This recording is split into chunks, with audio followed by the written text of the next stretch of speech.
나왔어. 나 나왔어. 전화기 너머로 들려온 정기섭의 목소리. 정화의 온몸이 얼어붙었습니다. 10년 만이었습니다. 악몽이 다시 시작되었습니다. 중국에서 돌아온 살인마. 그는 복수를 원했습니다. 25살이 된 지수는 이제 엄마를 지킬 수 있을 만큼 성장했습니다. 하지만 과거의 트라우마는 여전히 그들을 괴롭혔습니다. 단양 리조트. 모든 비극이 시작된 그곳에서 최후의 대결이 기다리고 있었습니다. 이번엔 누가 살아남을 것인가? 사연 시작하겠습니다. 진실은 언제나 하나. 2019년 4월 15일 오후 2시 단양의 한 오래된 리조트 리모델링 현장에 망치 소리가 울려 퍼졌습니다. 봄볕이 창문으로 쏟아져 들어오는 305호실 인부 김성태는 이마에 맺힌 땀을 손등으로 훔치며 천장 마감재를 뜯어내고 있었습니다. 석고보드가 떨어져 나갈 때마다 하얀 먼지가 폐부를 파고들었고 그는 마스크를 고쳤으며 작업을 이어갔습니다. 갑자기 쿵 하는 둔탁한 소리와 함께 무언가 묵직한 것이 바닥으로 떨어졌습니다. 검은색 가방이었죠. 가죽은 습기에 절어 곰팡이가 피어 있었고 지퍼는 녹이 슬어 뻑뻑했습니다. 성태는 호기심에 이끌려 장갑 낀 손으로 지퍼를 열었습니다. 이게 뭐야? 그의 목소리가 떨렸습니다. 가방 안에는 먼지로 뒤덮인 폴라로이드 사진들과 반쯤 썩어가는 옷가지들, 그리고 누렇게 변색된 신분증이 들어 있었습니다.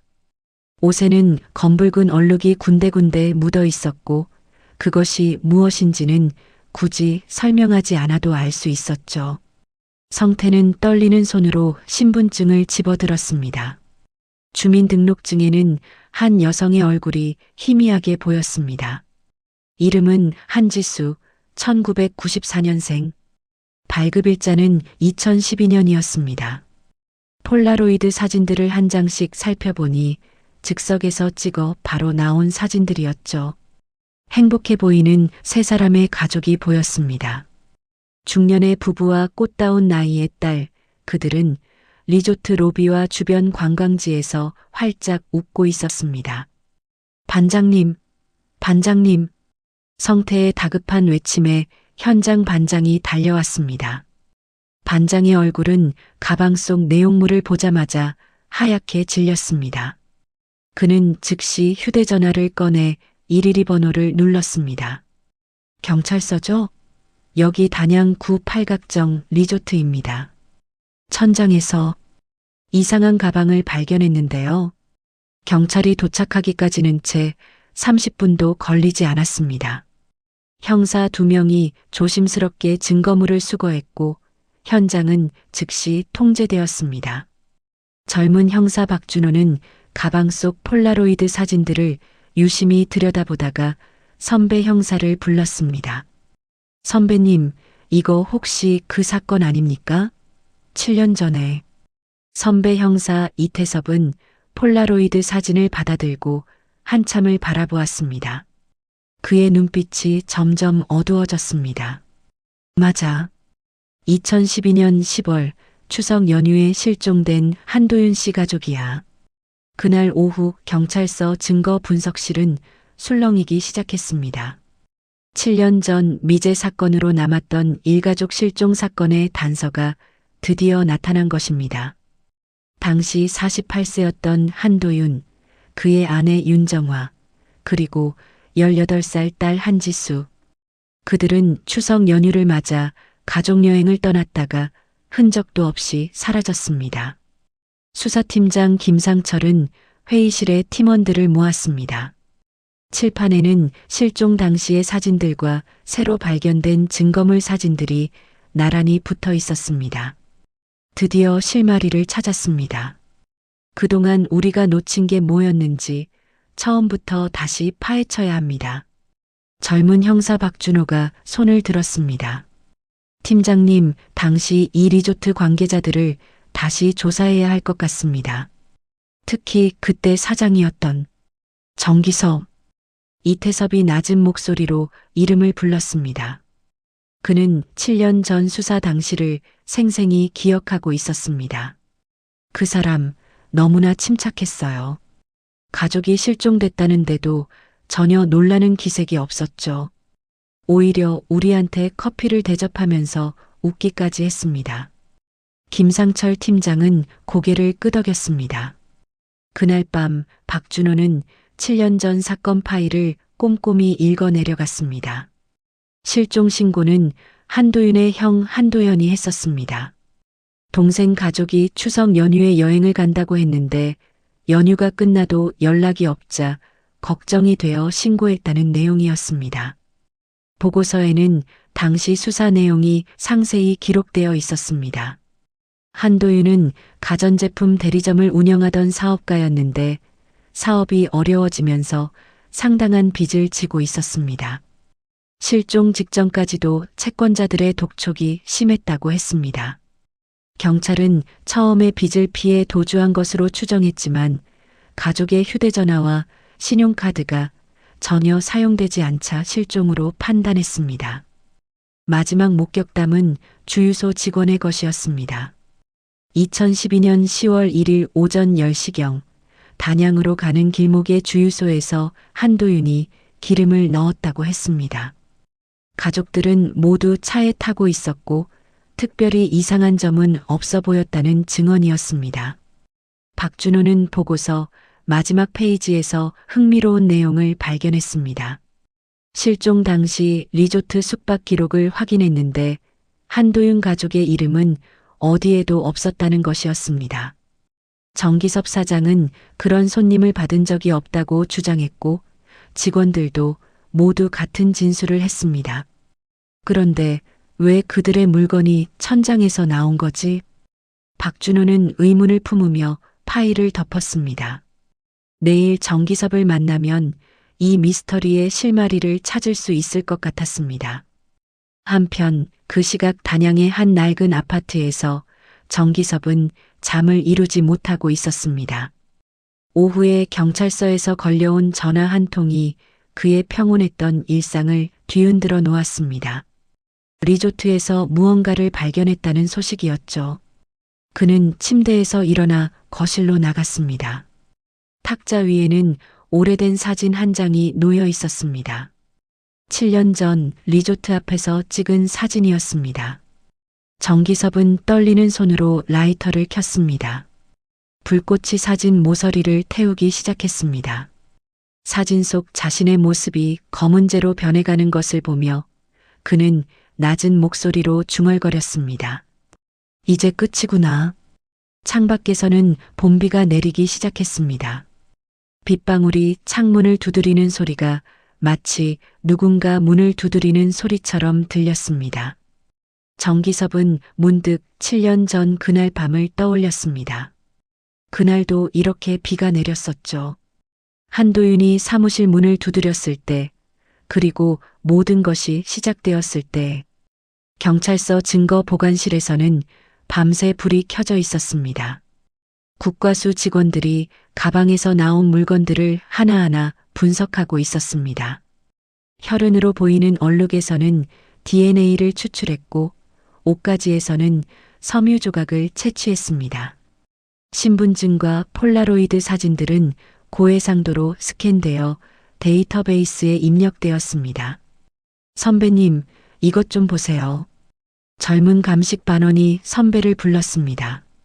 그녀는 자외선 라이트로 가방 안쪽을 비추고 있었습니다. 희미하게 글씨가 보였습니다. 볼펜으로 급하게 쓴 듯한 글씨였죠. 도와주세요. 305. 두 사람은 서로를 바라보았습니다. 이것은 분명 누군가의 마지막 메시지였습니다. 새벽 5시 김상철 팀장의 휴대전화가 울렸습니다. 국과수에서 걸려온 전화였습니다. 팀장님, 혈흔 DNA 분석 결과가 나왔습니다. 세 사람 모두의 혈액이 확인됐습니다. 한도윤, 윤정화, 한지수 세 사람 모두요. 김상철은 잠이 확 달아났습니다. 이제 확실해졌습니다. 그들은 실종된 게 아니라 살해당했을 가능성이 높았습니다. 그리고 범인은 아직도 이 작은 도시 어딘가에 살고 있을지도 모릅니다. 전 팀원 비상 소집입니다. 1시간 내로 경찰서로 집합하세요. 전화를 끊은 김상철은 창밖을 바라보았습니다. 동이 트기 시작했습니다. 7년 만에 찾아온 진실의 아침이었습니다. 그러나 그 진실이 얼마나 잔혹할지는 아직 아무도 몰랐습니다. 2012년 9월 28일 추석 연휴를 이틀 앞둔 금요일 아침이었습니다. 서울 은평구의 한 상가 건물 2층에 위치한 한도윤 전자는 썰렁한 분위기에 휩싸여 있었습니다. 한때는 손님들로 북적였던 매장이었지만 대형마트와 온라인 쇼핑몰에 밀려 이제는 하루에 손님이 10명도 채 되지 않았죠. 한도윤은 사무실 책상에 앉아 장부를 들여다보고 있었습니다. 48세의 그는 한때 잘 나가던 사업가였지만 지금은 깊은 주름과 희끗희끗한 머리카락이 그의 고단한 삶을 말해주고 있었습니다. 빨간 글씨로 적힌 마이너스 숫자들이 빼곡히 적혀 있는 장부를 보며 그는 한숨을 내쉬었습니다. 전화벨이 요란하게 울렸습니다. 네, 한도윤입니다. 한 사장님, 저 김 과장입니다. 이번 달 어음은 언제 결제하실 겁니까? 벌써 3달째예요. 목소리가 날카로웠습니다. 도윤은 이마를 짚으며 대답했습니다. 김 과장님, 다음 주에는 꼭 정리하겠습니다. 추석 지나고 바로. 한 사장님, 그 말씀 몇 번째 하시는 겁니까? 더 이상은 못 기다립니다. 법적 조치 들어갑니다. 전화는 일방적으로 끊어졌습니다. 도윤은 수화기를 내려놓고 얼굴을 두 손으로 감쌌습니다. 그때 휴대전화가 또 울렸습니다. 이번엔 사채업자였습니다. 한 사장, 돈 준비됐어? 이자만 벌써 1,000만 원이 넘었어. 더 이상 미루면 가만 안 둬. 협박조의 목소리가 귓속을 파고들었습니다. 도윤은 떨리는 손으로 전화를 끊었습니다. 저녁 6시가 되자 매장 문이 열리며 딸 지수가 들어왔습니다. 아빠, 저녁 같이 먹어요. 학원 끝나고 왔어요. 18살의 지수는 대학 입시를 앞둔 고3이었습니다. 맑은 눈동자와 해맑은 미소가 아버지를 닮았죠. 도윤은 급히 표정을 바꾸며 딸을 맞았습니다. 지수야, 학원은 잘 다녀왔니? 피곤하지 않아? 괜찮아요. 내일부터 연휴라 오늘은 일찍 끝났어요. 엄마도 곧 오신대요. 잠시 후 아내 윤정아가 치킨과 콜라를 들고 들어왔습니다. 45세의 정아는 여전히 단아한 미모를 간직하고 있었지만 눈가에 잔주름이 늘어 있었습니다. 그녀는 남편의 어두운 표정을 보고 걱정스럽게 물었습니다. 여보, 또 그 사람들한테 전화 왔어요? 도윤은 고개를 끄덕였습니다. 정아는 한숨을 쉬며 치킨 박스를 열었습니다. 이번 추석은 시댁도 못 갈 것 같네요. 형님께 뭐라고 말씀드리죠? 내가 알아서 할게. 세 사람은 조용히 치킨을 먹었습니다. 무거운 침묵이 흘렀죠. 그때 도윤이 갑자기 입을 열었습니다. 우리 여행이나 갈까? 정아와 지수가 놀란 눈으로 그를 바라보았습니다. 여행이요? 갑자기 무슨 소리예요? 돈도 없는데. 추석 연휴잖아. 집에만 있으면 뭐해. 단양에 아는 사람이 리조트를 운영하는데 거기라도 다녀오자. 지수의 얼굴이 밝아졌습니다. 진짜요, 아빠? 우와, 가족여행 가는 거 너무 오랜만이에요. 정아는 여전히 걱정스러운 표정이었습니다. 여보, 정말 괜찮아요? 그 사람들이. 괜찮아. 추석 연휴니까 다들 쉴 거야. 우리도 좀 쉬자. 도윤의 목소리에는 묘한 결의가 담겨 있었습니다. 정아는 남편의 눈빛에서 평소와 다른 무언가를 느꼈지만 더 이상 묻지 않았습니다. 그날 저녁 도윤은 혼자 사무실에 남아 있었습니다. 책상 서랍을 열자 생명보험 증서가 보였습니다. 수익자는 아내와 딸이었죠. 그는 증서를 한참 바라보다가 다시 서랍에 넣었습니다. 그리고 휴대전화를 꺼내 전화를 걸었습니다. 여보세요, 정기섭 사장님? 저 한도윤입니다. 오, 한 사장. 오랜만이네. 잘 지내고 있어? 네, 그럭저럭요. 다름이 아니라 이번 추석에 가족들이랑 그쪽으로 놀러 가려고 하는데 방 있을까요? 전화 너머로 잠시 침묵이 흐렸습니다. 추석에? 거의 다 찼는데. 아, 맞다. 305호실이 비어 있네. 거기 드릴게. 고맙습니다, 사장님. 한 사장, 그런데 요즘 사업은 어때? 소문이 좀 들리던데. 도윤의 손이 떨렸습니다. 뭐 어렵죠. 다들 어렵지 않습니까? 그래, 다들 어렵지. 참, 예전에 내가 빌려준 그 돈 말이야. 그것도 이번에 정리하겠습니다. 알았어. 그럼 내일 봐. 전화를 끊은 도윤은 창밖을 바라보았습니다. 어둠이 내려앉은 거리에는 퇴근하는 사람들이 바쁘게 움직이고 있었습니다. 그는 주머니에서 작은 약병을 꺼내 들었습니다. 수면제였죠. 한참을 바라보다가 다시 주머니에 넣었습니다. 다음 날인 9월 29일 토요일 아침, 한 가족은 짐을 싸기 시작했습니다. 지수는 들뜬 마음에 폴라로이드 카메라를 가방에 넣었습니다. 엄마, 이거 가져갈게요. 사진 많이 찍어야지. 정화는 미소를 지으며 딸의 머리를 쓰다듬었습니다. 그래, 예쁜 사진 많이 찍자. 도윤은 거실에 서서 두 사람을 바라보았습니다. 행복해하는 가족의 모습이 가슴을 아프게 했습니다. 그는 조용히 방으로 들어가 옷장 깊숙한 곳에서 검은색 가방을 꺼냈습니다. 안에는 중요한 서류들과 현금 조금이 들어 있었습니다. 그리고 그 약병도 함께 넣었습니다. 여보, 다 준비됐어요? 정화의 목소리에 도윤은 가방을 들고 나왔습니다. 응, 가자. 오전 9시, 세 사람은 낡은 그랜저에 올라탔습니다. 시동을 걸자 엔진이 부르릉 소리를 냈습니다. 지수는 뒷좌석에서 신나게 노래를 흥얼거렸습니다. 정화는 조수석에 앉아 내비게이션을 설정했습니다. 단양까지 2시간 반이면 간대요. 도윤은 백미러로 딸을 바라보았습니다. 순간 눈물이 핑 돌았지만 그는 재빨리 시선을 돌렸습니다. 차가 아파트를 빠져나갈 때 도윤은 마지막으로 뒤를 돌아보았습니다. 15년을 살았던 집이었죠. 이제 그 집도 경매로 넘어갈 예정이었습니다. 채권자들에게는 알리지 않았지만 이미 경매 날짜가 잡혀 있었습니다. 고속도로에 진입하자 정화가 말했습니다.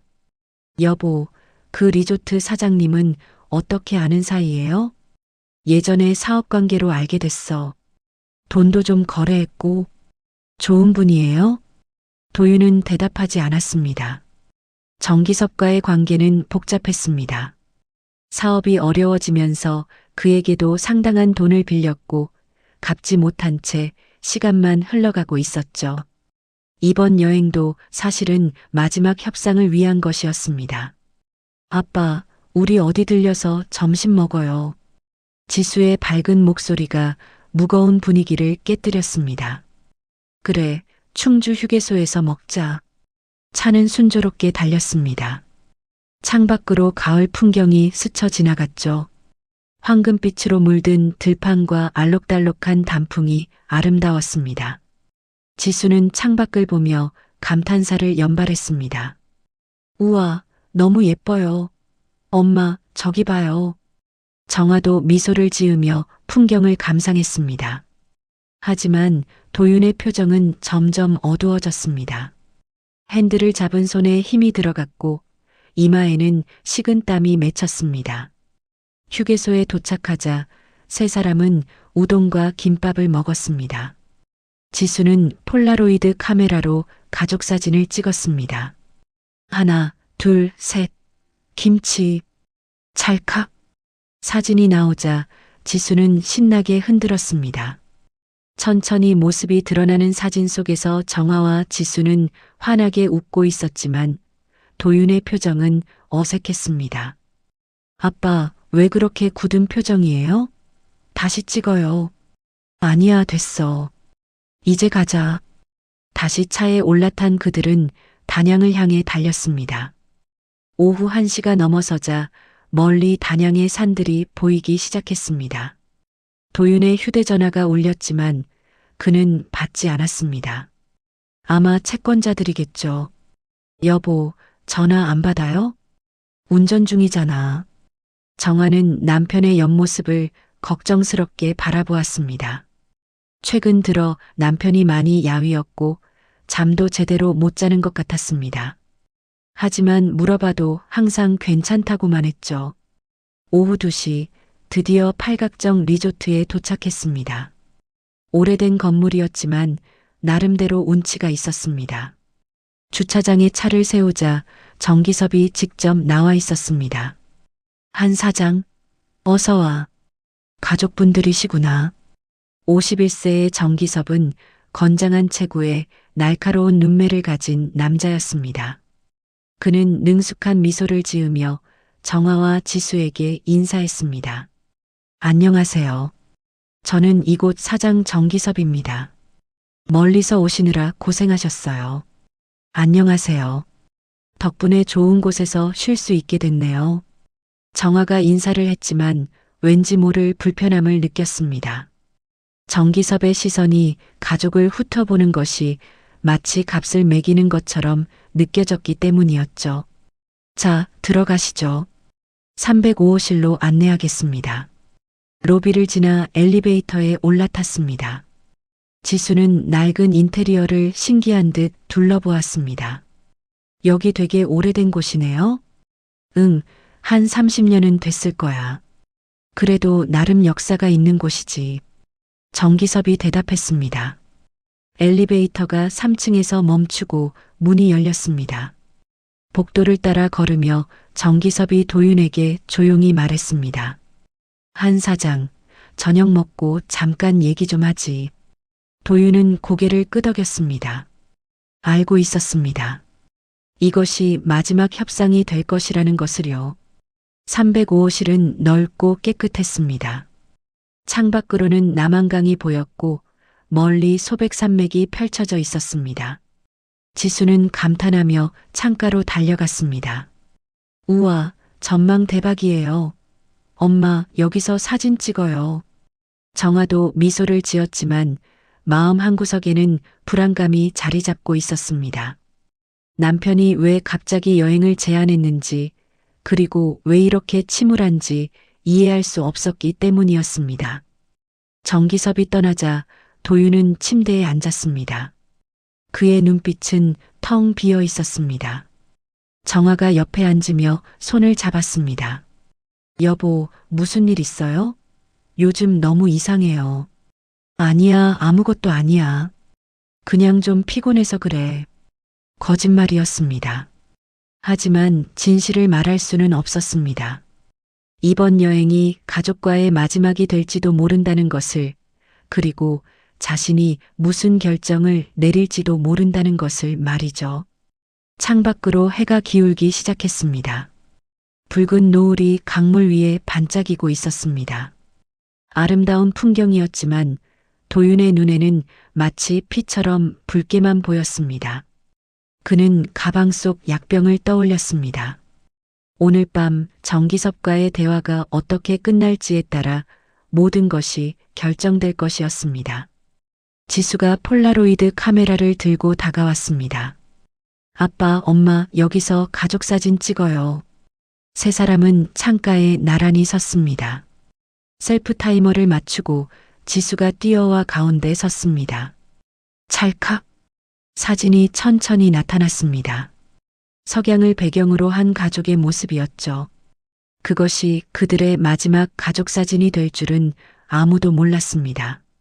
305호실에서 짐을 푼 뒤 세 사람은 잠시 휴식을 취했습니다. 지수는 침대에 누워 휴대전화를 보고 있었고 정화는 옷을 옷장에 정리하고 있었습니다. 도윤은 창가에 서서 멍하니 밖을 바라보고 있었죠. 오후 4시에 햇살이 남한강 위로 부서지며 반짝이고 있었습니다. 여보, 우리 밖에 나가서 구경하지 않을래요? 날씨도 좋은데. 정화의 제안에 도윤이 고개를 돌렸습니다. 그래, 그러자. 지수야, 나가자. 네, 카메라 가져갈게요. 세 사람은 리조트 주변을 산책하기 시작했습니다. 오래된 건물 뒤편에는 작은 정원이 있었고 그곳에서 남한강이 한눈에 내려다 보였습니다. 지수는 신나게 폴라로이드 카메라로 풍경을 담았습니다. 아빠, 엄마, 여기 서보세요. 강을 배경으로 찍을게요. 도윤과 정화가 나란히 섰습니다. 정화는 자연스럽게 남편의 팔을 잡았죠. 그런데 도윤의 팔이 미세하게 떨리고 있다는 걸 느꼈습니다. 여보, 괜찮아요? 응, 괜찮아. 찰칵. 사진이 나왔습니다. 그런데 이상했습니다. 분명 해가 있는 오후인데 사진 속 배경이 묘하게 어둡게 나왔습니다. 마치 저녁 무렵처럼 보였죠. 이상하네. 카메라가 고장났나? 지수가 고개를 갸웃거렸습니다. 도윤은 사진을 받아들고 한참을 바라보았습니다. 자신의 얼굴이 유독 그림자에 가려져 있었습니다.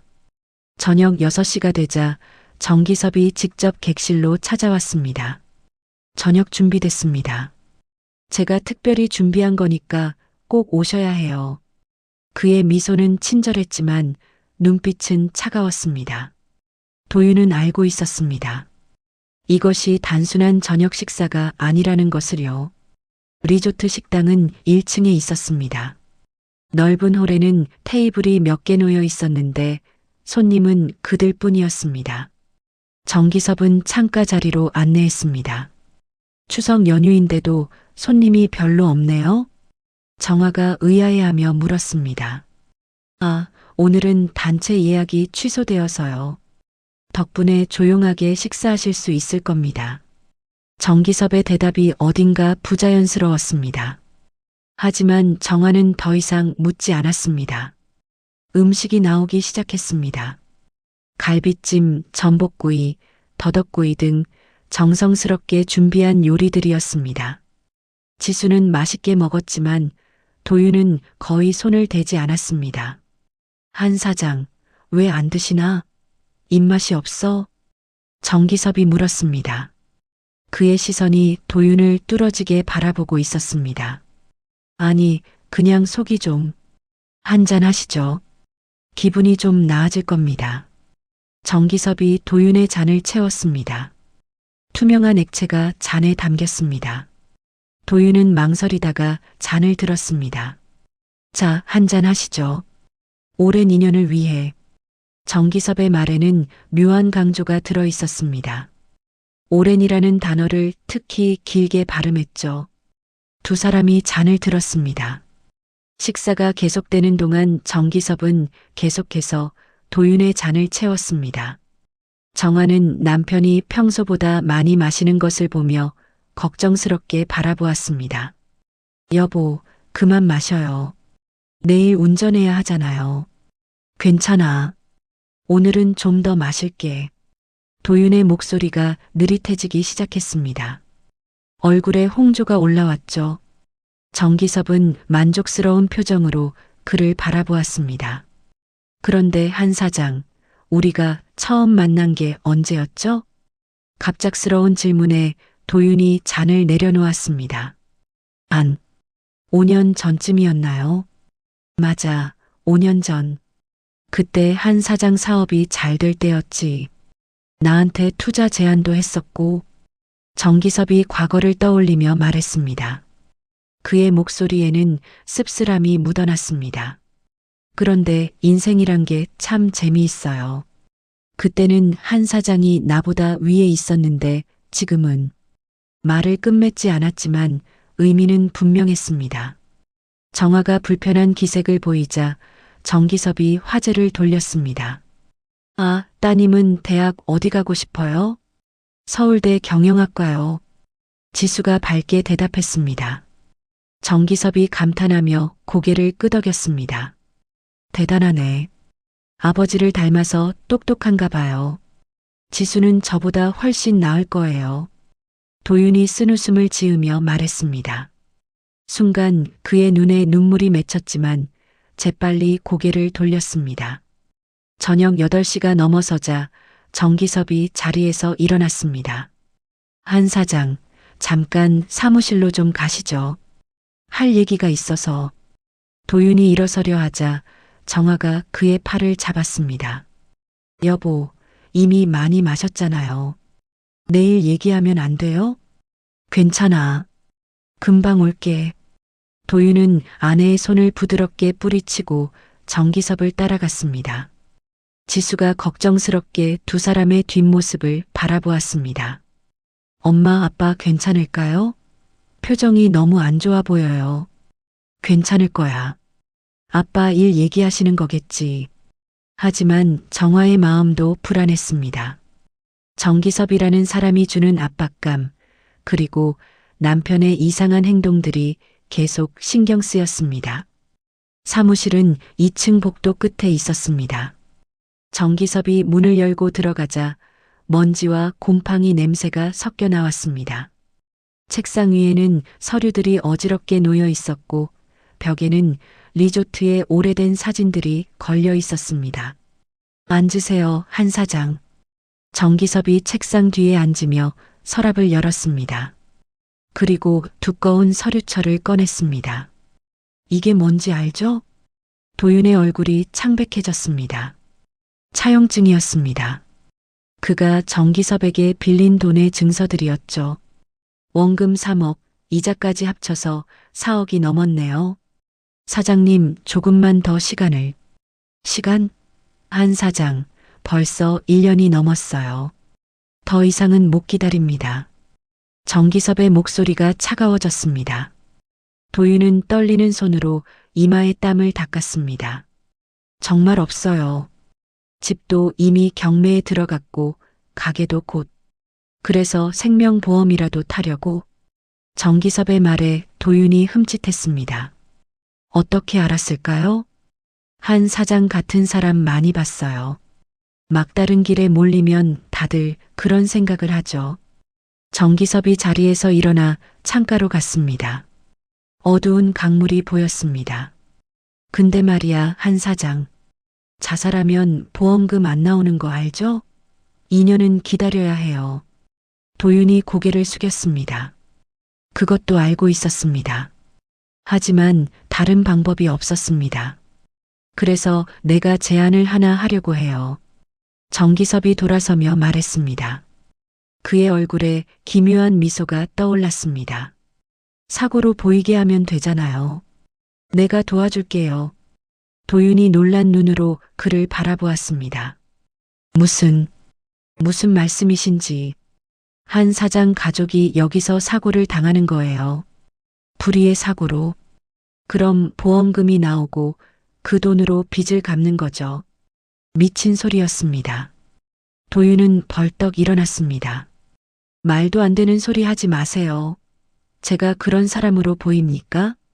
그런 사람 아니면 왜 여기 왔어요? 가족들 데리고.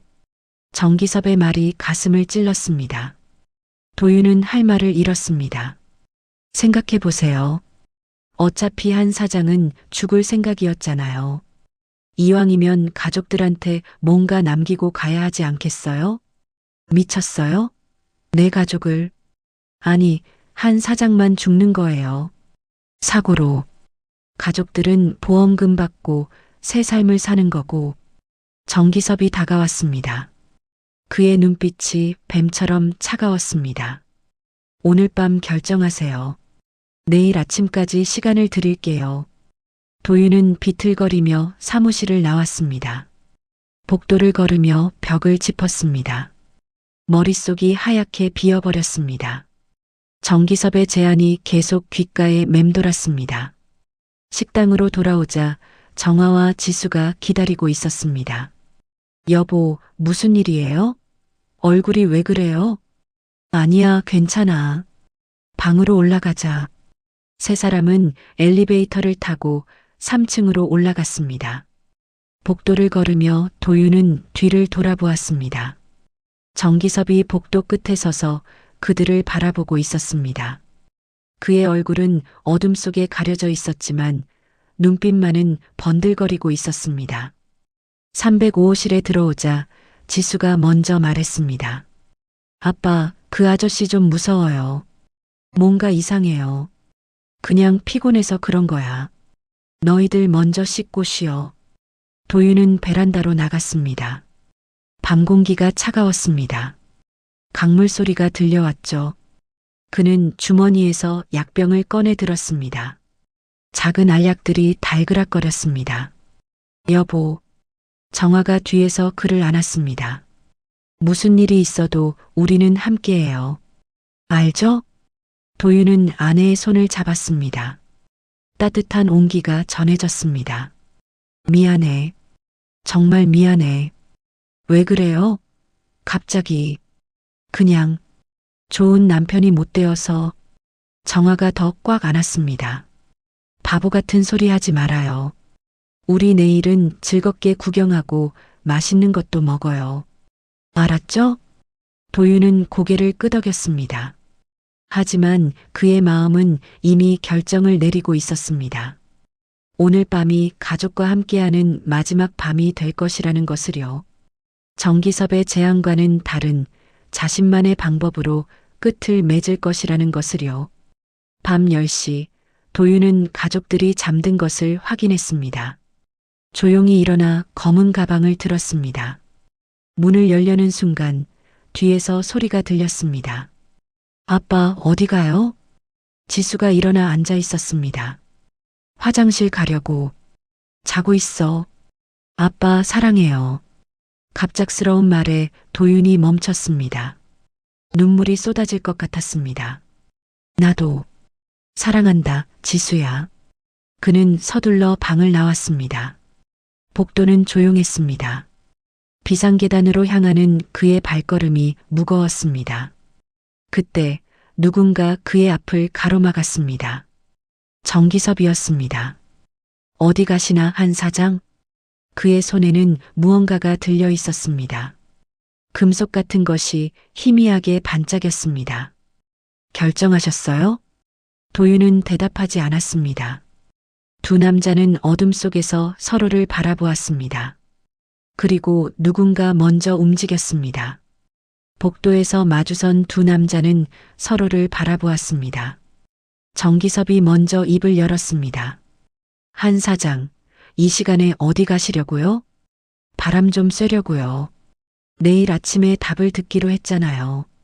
오늘 밤은 가족과 계세요. 그가 속삭였습니다. 305호실 문은 밖에서도 열 수 있어요. 위협이었습니다. 도윤은 객실로 돌아갔습니다. 다음 날 아침 7시 지수가 먼저 일어났습니다. 엄마, 아빠, 산책 가요. 세 사람은 식당으로 내려갔습니다. 된장찌개와 계란말이가 차려져 있었죠. 정기섭이 나타났습니다. 잘 주무셨어요? 도담산봉 구경 가시죠. 여기서 가까워요. 네, 그럴 생각이에요. 도윤이 짧게 대답했습니다. 저녁에 뵙겠습니다. 특별한 저녁을 준비하겠습니다. 그가 떠나자 지수가 작은 목소리로 말했습니다. 저 아저씨 왜 계속 우리한테 관심 보여요? 정화도 불안했지만 대답을 얼버무렸습니다. 아침 식사 후 정화가 운전대를 잡았습니다. 도윤은 여전히 어젯밤 술 기운이 남아있어 조수석에 앉았습니다. 내가 운전할게요. 도담산봉 가봐요. 엄마가 운전하니까 안심이에요. 지수가 뒷좌석에서 밝게 웃었습니다. 도담산봉에 도착하자 지수는 폴라로이드로 사진을 찍었습니다. 아빠, 웃어요. 도윤이 억지로 미소를 지었습니다. 휴대전화엔 채권자들의 문자가 계속 왔습니다. 오후 5시 정화가 운전해서 리조트로 돌아왔습니다. 정기섭이 로비에서 기다리고 있었습니다. 저녁 준비됐습니다. 식당에는 한우와 전복이 차려져 있었습니다. 정기섭이 도윤에게 말했습니다. 한 사장, 사업이 많이 어렵죠? 네, 뭐. 돈이라는 게 참 무서워요. 사람을 미치게도 하고. 정화가 불편한 표정을 지었습니다. 아, 맛있게 드세요. 오늘이 마지막 날이잖아요. 마지막이라는 말이 묘하게 들렸습니다. 저녁 8시가 되자 정기섭이 일어났습니다. 한 사장, 사무실로 오시죠. 도윤이 따라가자 정화가 말했습니다. 저도 같이 갈게요. 사업 얘기라서요. 금방 끝날 겁니다. 30분이 지나도 도윤은 돌아오지 않았습니다. 전화도 받지 않았죠. 지수야, 방으로 가자. 엘리베이터를 타고 3층에 도착하자 복도에서 소리가 들렸습니다. 안 돼요. 그럴 순 없어요. 도윤의 목소리였습니다. 정화가 달려가 사무실로 들어섰습니다. 여보. 도윤의 얼굴은 창백했습니다. 무슨 일이에요? 아니야, 방으로 가자. 정기섭이 차갑게 말했습니다. 한 사장, 내일 아침까지예요. 객실로 돌아온 도윤은 침대에 주저앉았습니다. 여보, 무슨 일이에요? 미안해. 정말 미안해. 왜 자꾸 미안하다고만 해요? 지수가 아버지 옆에 앉았습니다. 아빠, 우리 가족이잖아요. 문을 두드리는 소리가 났습니다. 한 사장님, 내일 11시까지 결정하세요. 정기섭의 발걸음이 멀어졌습니다. 여보, 지금 당장 나가요. 못 나가. 이미 늦었어. 그날 밤 아무도 잠들지 못했습니다. 새벽 3시 복도에서 발자국 소리가 들렸습니다. 문손잡이가 돌아갔습니다. 잠겨 있었지만 열쇠 소리가 들렸습니다. 도윤이 벌떡 일어났습니다. 누구세요? 대답이 없었습니다. 문이 천천히 열리기 시작했습니다. 그때 프런트 직원의 목소리가 들렸습니다. 사장님, 여기서 뭐 하세요? 순찰 중이었어. 정기섭의 목소리였습니다. 발걸음이 멀어졌습니다. 도윤은 의자를 문 앞에 놓았습니다. 정화가 떨리는 목소리로 말했습니다. 여보, 날이 밝으면 바로 나가요. 알았어. 창밖으로 동이 트기 시작했습니다. 2012년 10월 2일 그들의 마지막 아침이 다가오고 있었습니다. 2012년 10월 2일 아침 9시 도윤은 창가에서 밖을 바라보고 있었습니다. 문을 두드리는 소리가 났습니다. 한 사장님, 결정하셨습니까? 정기섭이었습니다. 도윤이 문을 열었습니다. 네. 당신 말대로 하겠습니다. 현명한 선택입니다. 교통사고로 처리하면 가족들이 보험금 받을 수 있어요. 정화가 다가왔습니다. 무슨 얘기예요? 도윤이 아내를 안았습니다. 눈에 눈물이 고였습니다. 미안해. 정말 미안해. 11시 도윤은 정기섭의 부하들과 함께 나갔습니다. 정화와 지수는 객실에 남았습니다. 여보, 어디 가는 거예요? 잠깐 다녀올게. 정기섭이 정화를 바라보았습니다. 걱정 마세요. 빚 문제를 해결하는 겁니다. 오후 2시 한적한 산길에서 사고가 일어났습니다. 도윤의 차가 절벽 아래로 떨어졌습니다. 정기섭이 미리 준비한 시나리오대로였죠. 저녁 정기섭이 객실로 돌아왔습니다. 한 사장이 교통사고로 죽었습니다. 뭐라고요? 정화가 무너졌습니다. 지수가 울부짖었습니다. 거짓말이에요. 안타깝지만 사실입니다. 보험금이 나올 겁니다. 협조하면 당신들은 자유해요. 2주 후 보험금이 지급되었습니다. 정화는 정기섭의 감시하에 은행으로 향했습니다. 전액 현금으로 찾아오세요. 딸은 제가 데리고 있겠습니다. 차 안에서 지수가 울고 있었습니다.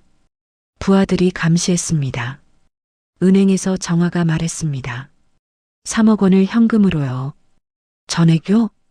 네. 큰 가방에 현금을 담아 차로 돌아왔습니다. 여기 있습니다. 이제 풀어주세요. 정기섭이 현금을 확인했습니다. 좋아요. 차가 리조트 뒤편으로 이동했습니다. 여기서 내려요. 정화와 지수가 내렸습니다. 그런데 부하들이 둘러쌌습니다.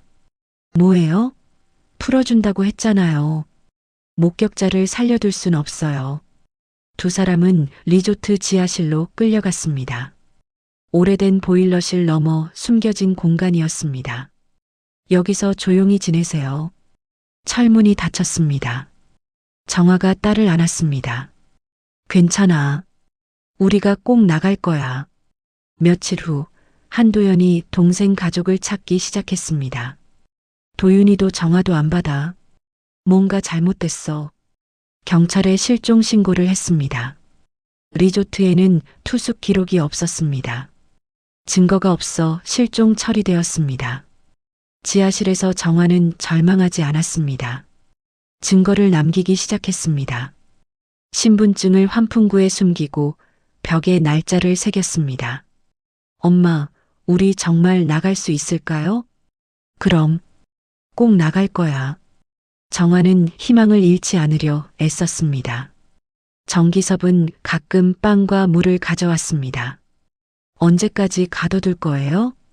시간이 지나면 다들 잊을 거예요. 우리가 죽기를 기다리는 거군요. 죽이지는 않아요. 그냥 사라지는 거죠. 한도연은 동생 가족을 찾기 위해 백방으로 뛰어다녔습니다. 동생의 휴대전화는 꺼져 있었고 집에도 아무도 없었습니다. 그가 알 수 있는 것은 그들이 단양으로 떠났다는 것뿐이었습니다. 2019년 4월 리모델링 공사 중 천장에서 검은 가방이 발견됐습니다. 가방 안에는 한 가족의 흔적이 있었습니다. 신분증, 폴라로이드 사진, 피 묻은 옷, 그리고 가방 안쪽에 볼펜으로 급하게 쓴 메시지가 있었습니다. 도와주세요. 305호.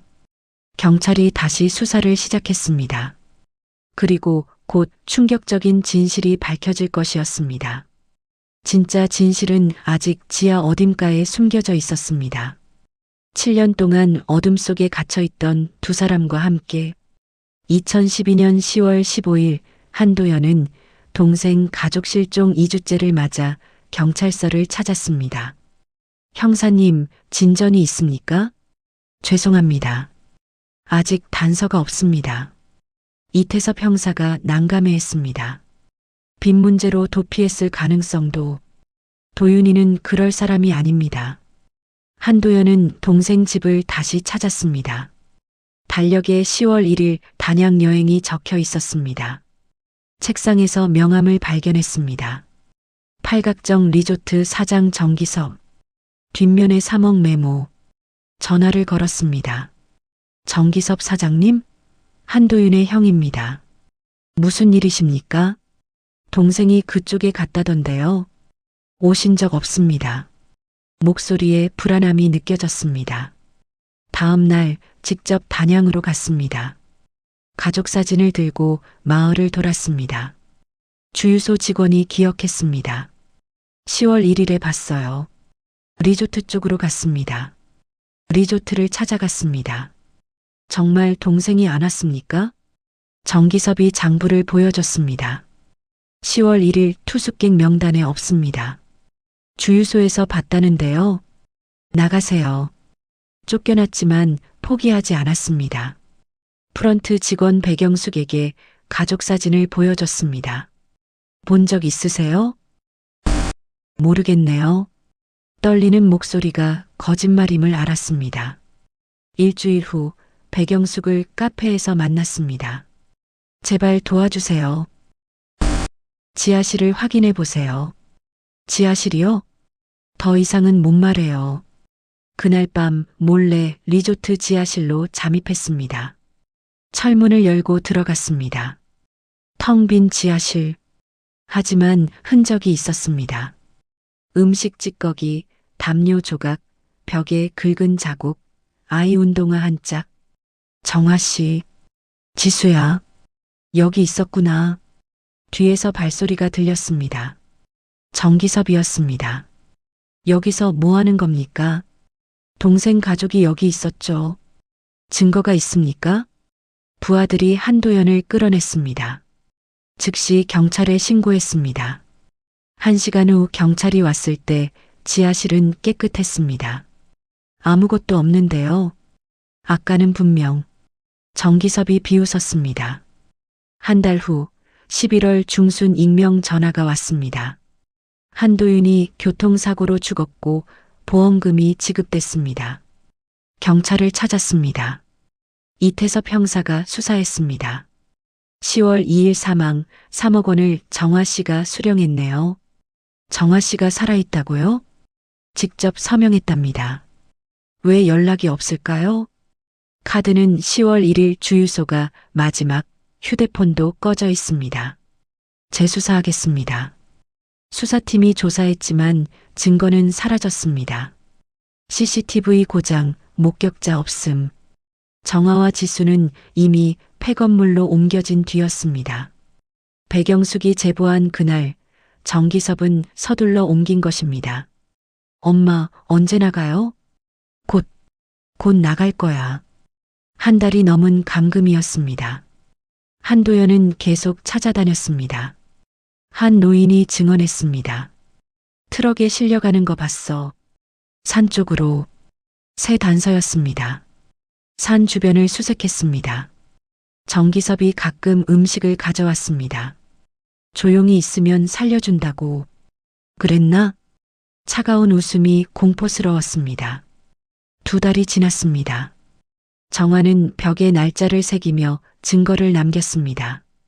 딸의 머리카락도 숨겼습니다. 지수야, 우리는 꼭 살아서 나갈 거야. 네, 엄마. 목소리가 점점 작아졌습니다. 2013년이 되었습니다. 석 달째였습니다. 한도연은 여전히 찾고 있었습니다. 도윤아, 정아씨, 지수야. 외로운 목소리가 산에 메아리 쳤습니다. 진실은 아직 어둠 속에 있었습니다. 하지만 언젠가는 밝혀질 것입니다. 2014년 봄 실종 2년째였습니다. 한도연은 여전히 찾고 있었습니다. 경찰서에서 이태섭 형사를 만났습니다. 새로운 단서는 미제 사건으로 분류됐습니다. 한도연은 포기할 수 없었습니다. 팔각정 리조트의 정기섭은 대담해졌습니다. 2년이나 지났는데 포기하세요. 언젠가는 밝혀질 겁니다. 그날 밤 꿈에 동생이 나타났습니다. 형, 정아와 지수를 구해줘. 폐건물 지하실. 정아와 지수는 지옥 같은 나날이었습니다. 지수는 15살. 영양실조로 마른 몸. 엄마, 나갈 수 있을까요? 꼭 나갈 거야. 정기섭이 일주일에 한 번 음식을 가져왔습니다. 제발 지수만이라도. 시끄러워. 어느 날 정기섭이 왔습니다. 건물이 철거된대. 다음 주에 옮긴다. 정화의 가슴이 뛰었습니다. 기회였습니다. 지수야, 옮길 때 도망쳐야 해. 한도연은 계속 수색했습니다. 건설업자를 만났습니다. 산 너머 요양원이 다음 주 철거돼요. 최근에 누가 드나들더라고요. 즉시 갔습니다.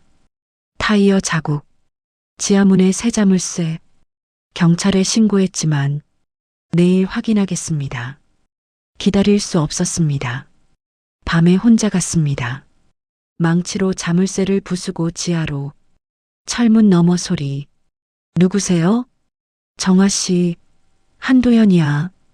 형님? 망치로 자물쇠를 부쉈습니다. 2년 만에 재회. 처참한 모습. 빨리 나가요. 도윤이는 정기섭이 죽였어요. 절벽 도로에서 차를 밀었어요. 교통사고로 위장한 거예요. 경찰서로 갔습니다. 정화가 증언했습니다.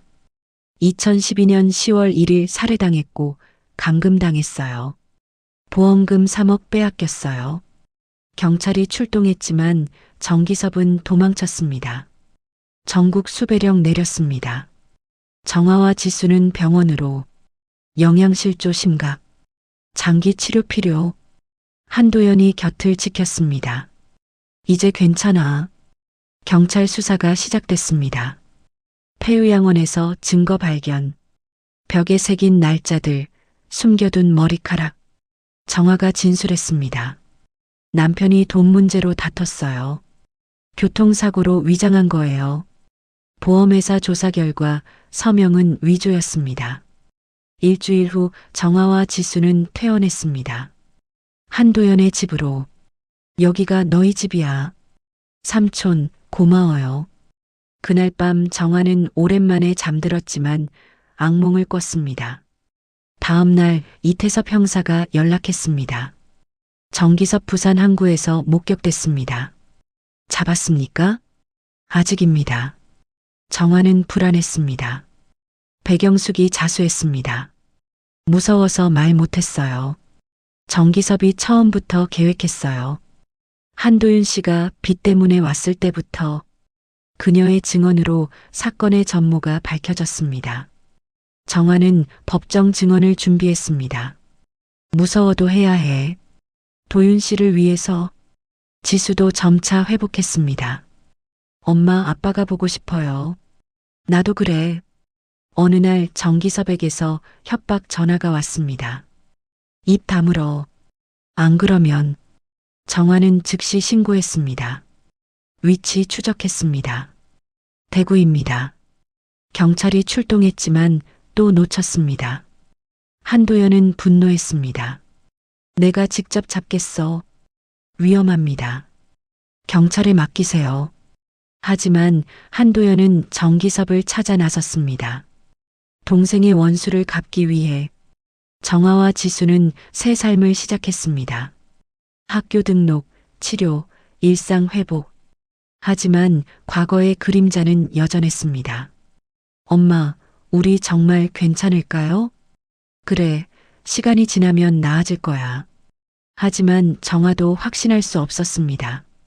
악몽은 아직 끝나지 않았습니다. 정기섭이 잡히기 전까지는, 그리고 그들의 상처가 아물기까지는 긴 시간이 필요할 것입니다. 2024년 가을, 12년이 흘렀습니다. 지수는 25살이 되었습니다. 엄마, 출근해요. 조심해. 정화는 서울에서 평온하게 지냈습니다. 정기섭은 10년째 행방불명이었습니다. 어느 날 밤 발신자 표시 제한 전화가 왔습니다. 여보세요? 침묵. 숨소리만. 다음 날 또 전화. 이번엔 목소리가 들렸습니다. 잘 지내나? 정화가 창백해졌습니다. 정기섭이었습니다. 정기섭? 10년이나 됐나? 중국도 지겨워서 왔지. 경찰에 신고할 거예요. 증거가 있나? 딸은 잘 있나? 지수는 건드리지 마. 전화가 끊어졌습니다. 정화는 한도연에게 연락했습니다. 형님, 정기섭이 돌아왔어요. 한도연이 급히 왔습니다. 경찰에 신고했어? 네, 하지만 전화만으로는. 그날부터 이상한 일들이 시작됐습니다. 지수가 말했습니다. 엄마, 누가 따라다니는 것 같아요. 정기섭이 돌아왔어. 지수가 굳었습니다. 며칠 후 집 앞에 소포가 있었습니다. 단양 리조트 사진이었습니다. 추억이 그립지 않나? 이태섭 형사가 서울로 올라왔습니다. 정기섭이 확실합니까? 목소리를 들었어요. 증거가 없었습니다. 새벽 창밖에 정기섭이 서 있었습니다. 손을 흔들었습니다. 정화가 비명을 질렀습니다. 정기섭이 밖에. 하지만 이미 사라졌습니다. 지수의 회사로 꽃이 배달됐습니다. 지수 양에게. 축하합니다. 엄마, 무서워요. 한도연이 제안했습니다. 우리 집으로 와. 그들은 한도연의 집으로 이사했습니다. 한밤중 전화. 가족끼리 모여 있으니 좋겠네. 뭘 원하는 거예요? 10년을 타국에서 보냈는데 인사라도 해야지. 한도연이 사립탐정을 고용했습니다. 인천 차이나타운 근처에 있는 것 같습니다. 경찰과 같지만 이미 사라졌습니다. 문자가 왔습니다. 날 잡으려고 10년 동안 경찰을 피했는데 한도연이 결심했습니다. 내가 미끼가 되겠어. 혼자 다니기 시작했습니다. 어두운 골목에서 정기섭과 마주쳤습니다. 한도연 씨, 오랜만이네요.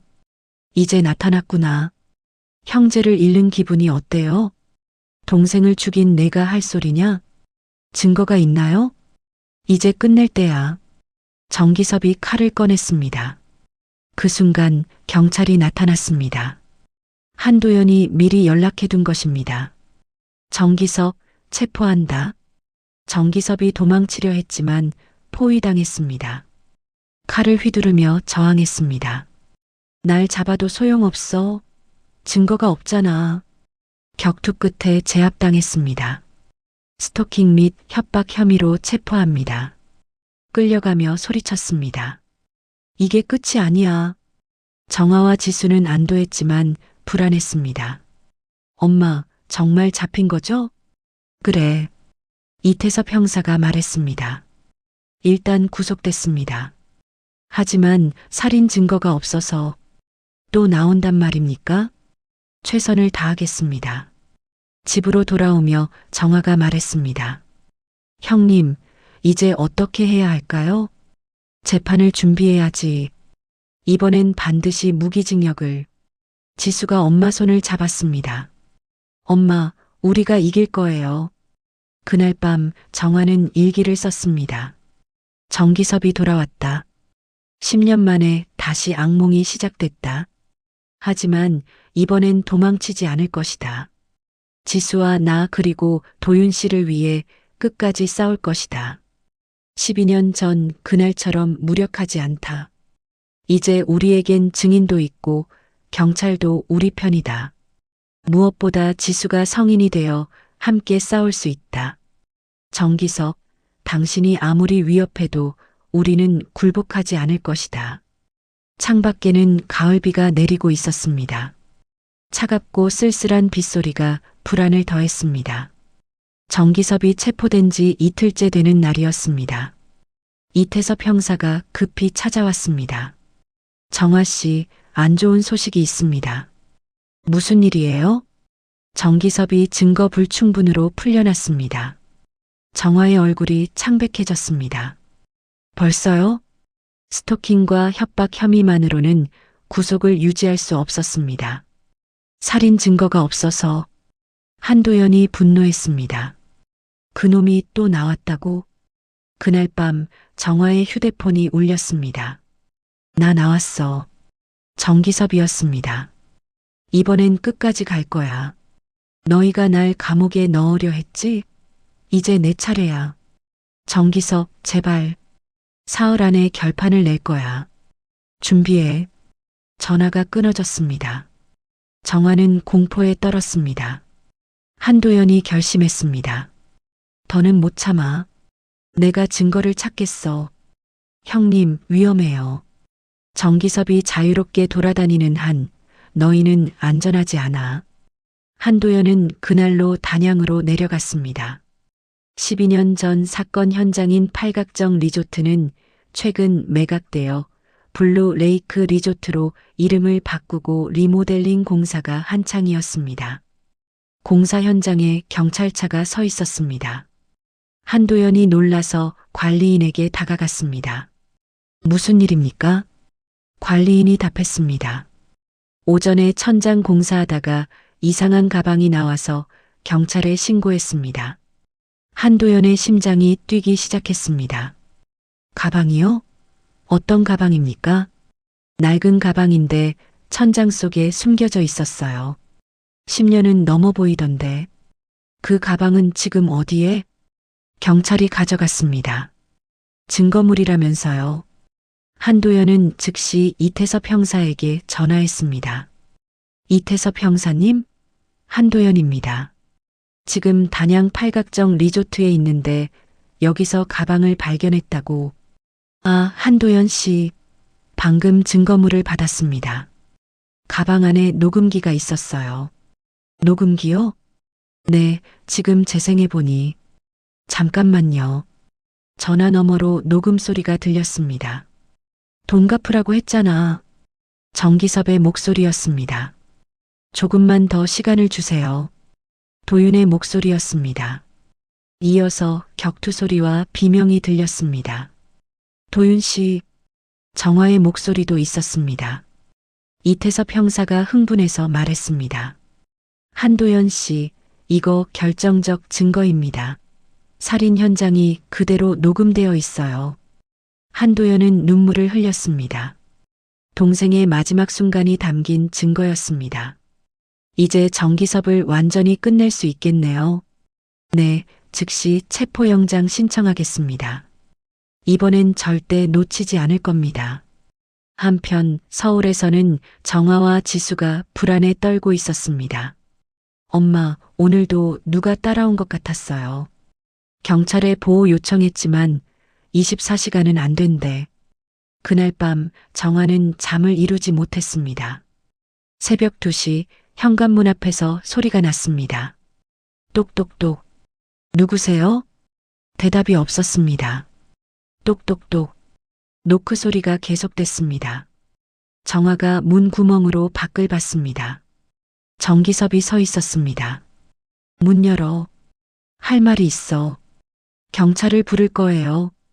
부르든 말든. 어차피 올 때까지 시간이 걸릴 텐데. 정기섭이 문을 흔들었습니다. 엄마. 지수가 뛰어왔습니다. 경찰에 신고해. 지수가 휴대폰을 들었습니다. 그때 창문이 깨지는 소리가 났습니다. 정기섭이 돌을 던진 것이었습니다. 도망칠 곳은 없어. 정화와 지수는 안방으로 피했습니다. 문을 잠그고 가구로 막았습니다. 경찰이요? 살려주세요. 정기섭이 집에 침입하려고 해요. 밖에서 정기섭의 목소리가 들렸습니다. 12년 전처럼 숨어 있을 거야? 이번엔 다를 거야. 쾅! 현관문이 부서지는 소리가 났습니다. 정기섭이 들어온 것이었습니다. 발자국 소리가 가까워졌습니다. 정화, 지수, 어디 있니? 정화와 지수는 숨을 죽였습니다. 찾았다. 정기섭이 안방 문 앞에 섰습니다. 문을 두드렸습니다. 열어. 안 열면 부술 거야. 그때 멀리서 사이렌 소리가 들렸습니다. 경찰이 오고 있었습니다. 젠장. 정기섭이 욕을 했습니다. 오늘은 여기까지야.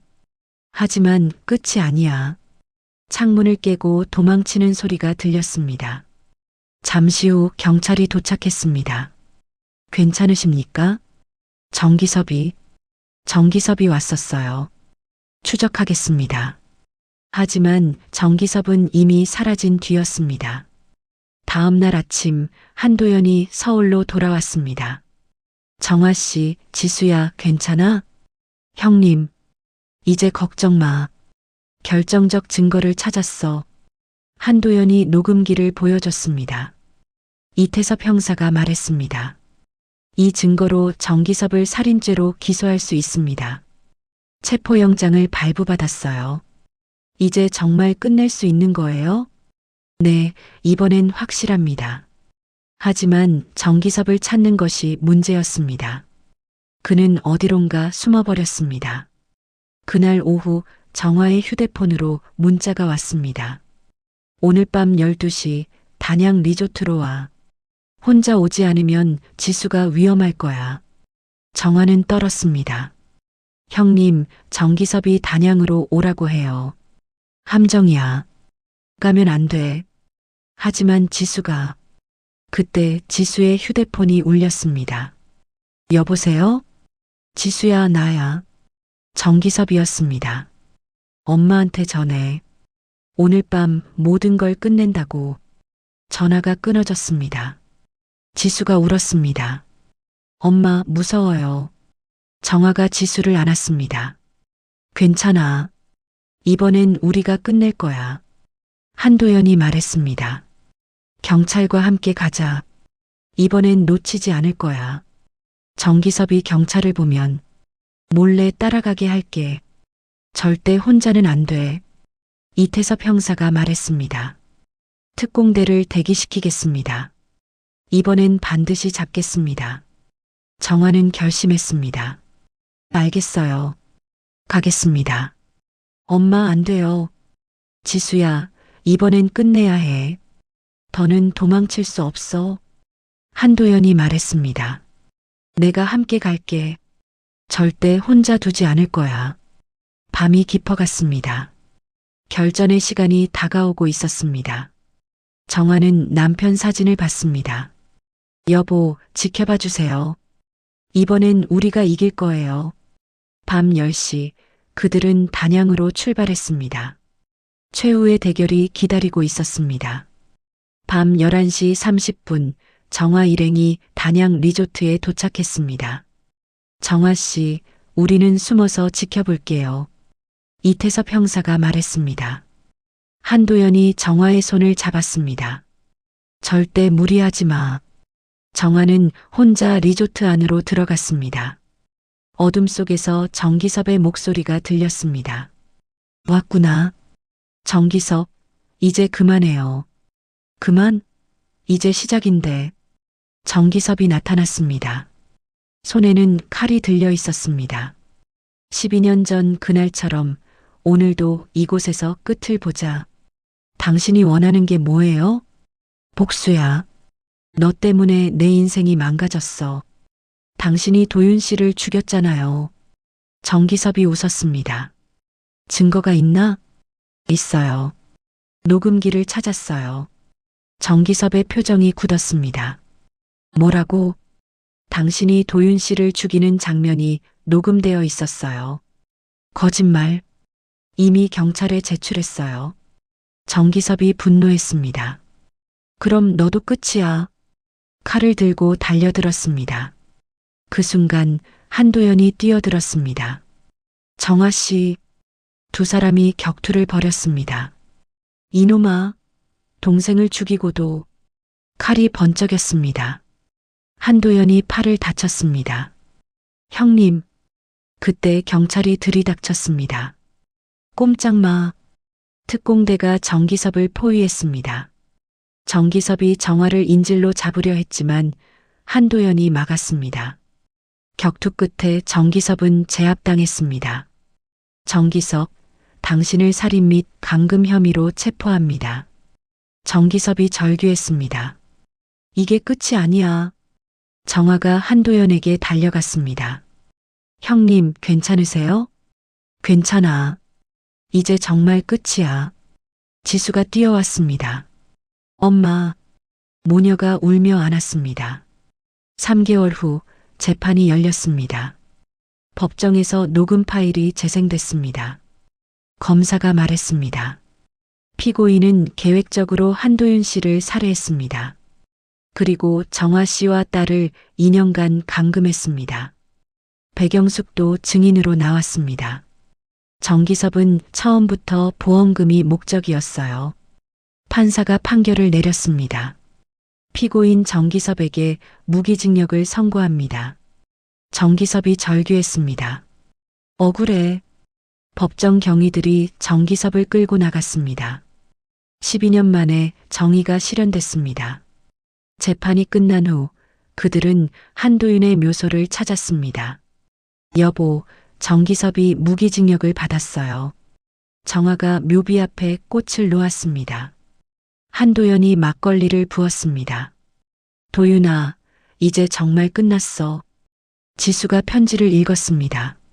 아빠, 전 이제 25살이 됐어요. 엄마를 잘 모시고 살게요. 바람이 불었습니다. 벚꽃잎이 떨어졌습니다. 1년 후 봄날이었습니다. 정화는 작은 카페를 열었습니다. 도윤의 정원이라는 이름이었습니다. 지수는 대학을 졸업하고 취직했습니다. 엄마, 첫 월급 받았어요. 우리 딸 대견해. 한도연도 자주 들렀습니다. 커피 한 잔 주세요. 형님, 항상 고마워요. 가족인데 당연하지. 그들은 새로운 일상을 살아가고 있었습니다. 정화는 일기를 썼습니다. 도윤 씨, 우리 잘 지내고 있어요. 지수도 씩씩하게 자랐고요. 당신이 없어서 여전히 그립지만 우리는 행복해요. 정화는 남편 사진을 보며 미소 지었습니다. 여보, 오늘도 좋은 하루였어요. 삶은 계속됩니다. 상처는 아물고 새로운 희망이 피어났습니다. 단양 리조트 실종 사건은 끝났습니다. 하지만 가족의 사랑은 영원합니다. 그리고 그들의 새로운 이야기가 시작되었습니다.